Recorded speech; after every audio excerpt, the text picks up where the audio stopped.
Hey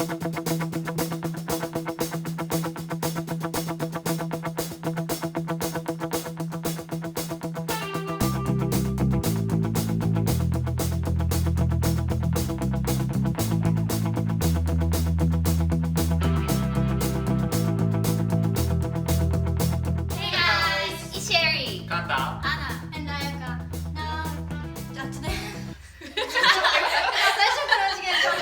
guys, it's Sherry. カンタ Anna. And Ayaka. Today we are gonna talk about our Study abroad experiences in the US イングラン and New Zealand.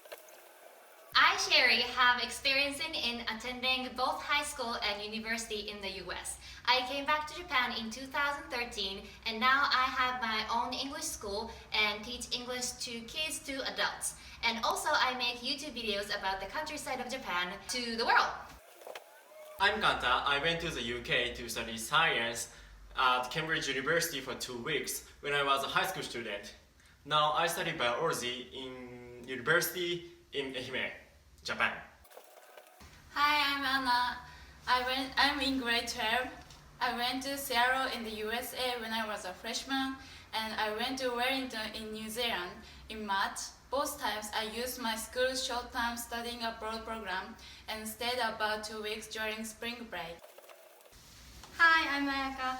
I went to New Zealand for a year as an exchange student for my school's sister school, and now I'm aiming to pass the entrance exam of university in Japan to learn different languages there. So we are all currently living in Ehime Prefecture.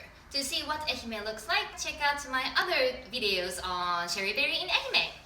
We wish we are still out there so that we could show you around as we talk.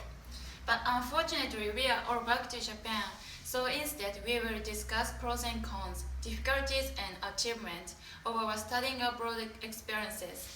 We all brought in some questions for each other, so let's get started. Yay! Yay! So who's gonna go first? I go first. When and why did you decide to study abroad? I decided to study abroad when I was in elementary school. I started learning English when I was like 3, and for some reason I thought that once in my life I had to go study abroad. I don't want to go study abroad, but my English teacher said, you go. When I was in junior high, I knew my high school has a long-term exchange program, so that's why. And you? Me? I wanted to study abroad, but I'm living in very rural area. I think about 1.5 or 2 hours By train. train. Yeah, and walk and cars. And you come to high school every day. Yes. That's insane. This girl is insane. But anyway, so how did you decide to study abroad? I didn't know how should do to study abroad, but my school has a study abroad program, so I decided to go to this school. Oh, so you knew about the study abroad program first, and then you decided to go to the high school. So what was the biggest difference between your school in Japan and one you went during studying abroad? Anna. Anna. When I went to Seattle, most students were eating snacks in the class. Yeah, that happens, yes. Yeah, and the class finished at 2:30. 2:30. Yeah, it's so fast. That's late. Yeah. Mine was 1:30. Mine was 3:30. 3:30. Yeah. Okay. Interesting. But I have eight class in my school. My In high Japan, school. in Yeah, Japan. in Japan. Yeah, so I finish by 6. 6. Yeah. It's already dark. Yeah. It's crazy. It is crazy. And then you go to school on Saturdays too, right? In Yes, Japan. yes. But we finish like maybe 4 o'clock. 4 o'clock, but still 4 o'clock. It's like all day. Yeah. I never went to a university in Japan, so I can't really Yeah. compare. But since he's a university student Yes. in Ehime, Yeah. he goes to Ehime University, and he's always in the house. Like, yeah, he does his homework here and there, but he goes fishing more than goes to college, I always go fishing. right? And you have part-time job, Yes. so you have time to go fishing Fishing. and part-time And job, and a fishing. little bit of fishing again, a little bit of school, and then you were in 3rd grade, right? You're 3rd So grade. you were junior, Junior, in your yeah. junior, and he's one of the top students. Yes.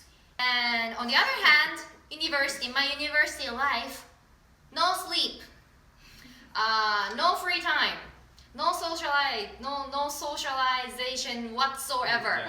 Yeah. All You- time study. Yeah, all the time study. You live in the library, basically. Did you have a lot of homework? Yeah, I had a lot of like essays and stuff like that. So lots of reading, lots of typing. It's just like crazy. And also I majored in theater, so I was doing acting, and so I had to practice for my audition, and I was working in the theater on campus.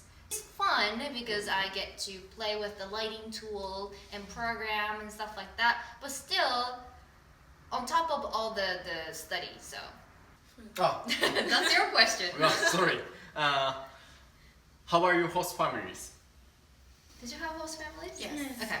My host family was kind of me, and they have known my English skills, so they listen carefully what I'm talking about. Mine is kind of similar. They're nice. They're a really nice couple. First problem that I had was that my host mom was Japanese. I ended up going to Hawaii, and I hated that because there are so many Japanese people. Like, I want to go somewhere that there's no Japanese people, that I have to speak English every day. I'm that kind of person. I remember the very first moment I met her, I said, I never want to talk Japanese. Only English. The second problem is second problem is that my host dad is from Georgia, and he has really thick southern accent. I was already struggling with how fast they spoke English, and I wanted them to slow down. I don't understand. I know the words, but I need to catch up, so just slow down. But they never do that. And in addition to that, my dad was speaking pure southern accent, and you are like, what? But have you guys had any Yeah. yeah? I said in America, I said I want to go to toilet, but it's not.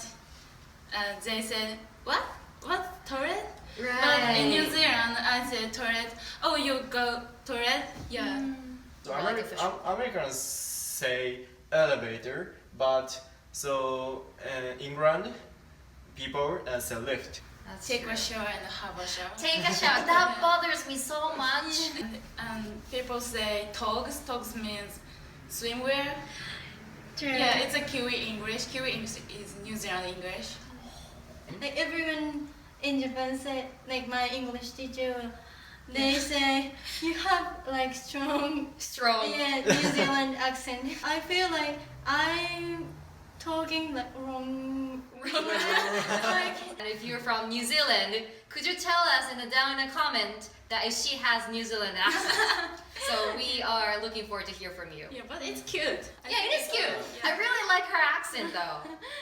American accent is really strong. And then you're kind of soft and round. Do you think being able to communicate in English is important even though you are living in the rural area of Japan? Yes, Yes. definitely. We often use internet. Internet is not restricted by physical distance, Huh. so we can communicate many foreign people. Like if you can speak English, then like you can suddenly access to many different things on the internet. I usually use train to go to school every day, and sometimes there is people who is not Japanese. Even though the people are not from English-speaking country, but English is probably only way to Yeah. communicate. I want to use English in the future for a job. Yeah, so I think I need English. English is just a tool, like Ah, communication tool. Like it's not like if you can speak English, that means you can get a good job or anything like that. But still, if there are two people who have same amount of experience and similar personalities, and then one person can't speak English and one person can, and then which one would you choose? And then definitely who speak English. Yeah, it's a rural area, but like Kanta said, the world is now connected. I don't think it matters where you live, and then you never know where you go. It's just for your future. Do you think studying abroad had a good effect on your life after all? Yes! Alright, so I guess that's all for today, and if you find this video helpful, please give us a thumbs up. We might do part 2 in the future. Also, please share your studying abroad stories or questions down in the comments. Thank you for watching and hope to see you guys again soon. Bye! Okay. それ最後までいった